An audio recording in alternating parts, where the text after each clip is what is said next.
Okay, so this is the article. Missouri pastor says congregation is poor, broke, and busted for not buying him a luxury Movado watch.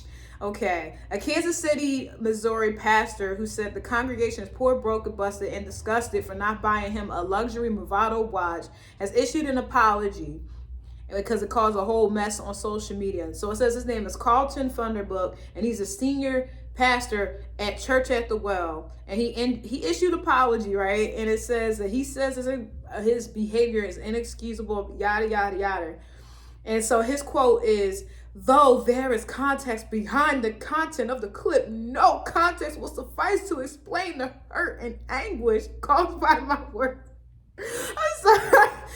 I've spoken to those I am accountable to and have received their correction and instruction. I have also privately apologized to our church, who has extended their love and support to me.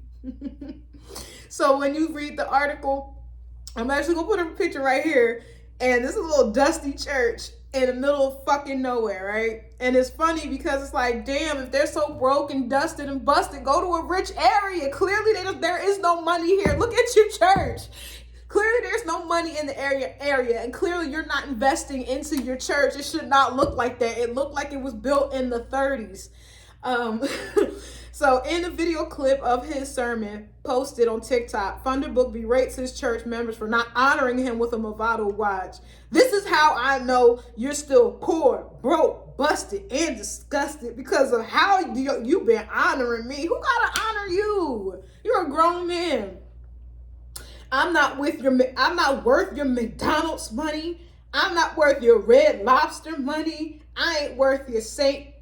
John knits. Y'all can't afford know-how. If they can't afford it, then why the hell are you asking them for stuff? Come on. I ain't worth y'all Louis Vuitton." I'm sorry. "Wait, I ain't worth your Prada. I'm not worth your Gucci," he said in a minute-long clip. Oh, let me collect myself. I'm sorry. At one point, Thunderbook tells the congregation that a Movado watch can be bought at Sam's Club. So they all supposed to get their little money together and make a field trip to Sam's Club to buy you something. He's crazy. And y'all know I asked for one last year. And here it is all the way in August, and I still ain't got it. He said, "Y'all said nothing. Let me kick down the door, talk to my cheap sons and daughters." And that's where wait, there's a little bit more. "Many people in the comments condemned him, blah, blah, blah, blah, blah." But I'm sorry, that was really funny. "Y'all not worth I'm not worth your Louis Vuitton money." I'm sorry, y'all. I had to turn the camera off because I just started laughing because this guy is clearly delusional. Like, you really think that people that go to your church that you probably don't have personal relationships with other than on Sunday are going to buy you a Movado watch? And you've been asking for a year. Clearly, if you've been asking for a year, it's not going to happen because they mean either they don't want to do it, they can't do it, or it just wasn't important to them to do it for you. Like, how do you figure that you're worth that much, sir? Like, okay, I guess you overestimated what you were worth because clearly you're not worth that. And then he's going on and on and on about it. And it's like, I was listening to the video. I'm going to attach a link to the video below, or I might attach it to this video. I haven't decided yet, because I just don't want this video to be too long. And then people are agreeing with him in the in the congregation, like, yeah, okay, then if you agree so much, then why don't you go buy it? We all don't. If people can't afford something, you shouldn't berate them for not doing it. That reminded me of when I used to have my first apartment, right?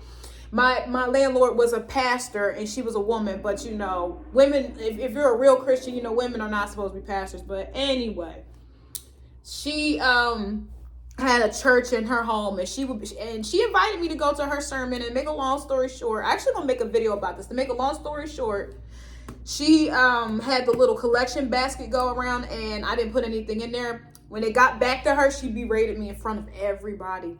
in the congregation. Everybody just looked at me. So what I'm getting at is there is a lot of that in churches, especially black churches, where they'll shame you because you don't have money. It's like, okay, if I had money, don't you think I would have went to the nice church? How about that? You know what I mean? But back to the story. The pastor, it's just weird because then he tells them that they could have went to Sam's Club, and boy, I can't get over that. Like, go to Sam's Club. So, and then he issues this weak ass apology video, and I'm gonna attach that in the description box so y'all can watch that. And when he's apologizing, he's like reading this script of what to say, and it's like, okay, I feel like if you're gonna apologize, you're gonna apologize. I don't have to write down what I'm going to say and all these talking points about what I'm sorry about. If I'm sorry, I'm sorry. I know what I'm sorry about. I don't have to do that. Like, are you an actor? Because clearly that's what actors do. We read over our scripts and we try to memorize what we said. But I guess in his case, he didn't try to memorize because he really didn't give a fuck. Because when you're acting, you do memorize your lines because you care. Clearly he doesn't. Then I just feel like he's really entitled. It's just like, where do you come from asking people for a Movado watch? Like, it'd be a difference even if it was his wife. Like, you know, she doesn't owe him anything if she has one. He has one. But come on, guy. Like, no one owes you anything. If I was someone that attended this church, I would no longer be a member. Like, you're not gonna tell me what the hell to do with my money. Like, that goes for anybody in life. Ain't nobody gonna tell me what to do, and nobody should tell anyone else to what to do with their money. And then I'm hearing the people in the congregation again. I just thought about what I was gonna say. Like, oh yes, Jesus, yes. When he was saying, yeah, y'all, I'm not worth your McDonald's money. I ain't worth your Louis Vuitton money. One of the people like, yes, Jesus, yes. And I'm thinking to myself, what does Jesus Christ have to do with finances? Like, what? Get out of here. He's just really egotistical, and it just really just rubbed me the wrong way, and it just makes me feel all the feelings I've already felt prior to making this video. And like I said that already. This guy is a whack job. Clearly he's unhinged, 100% unhinged. He ain't all there. And if you attend that church, I think you need to really reevaluate your attendance. Like, maybe go somewhere else. But that's my thoughts on that video. Like, comment, subscribe. Please leave comments because I love to read them. I definitely read them and I respond. And what do y'all think about this guy? Like, that guy is a clown. All right, thank you. Take care. Bye.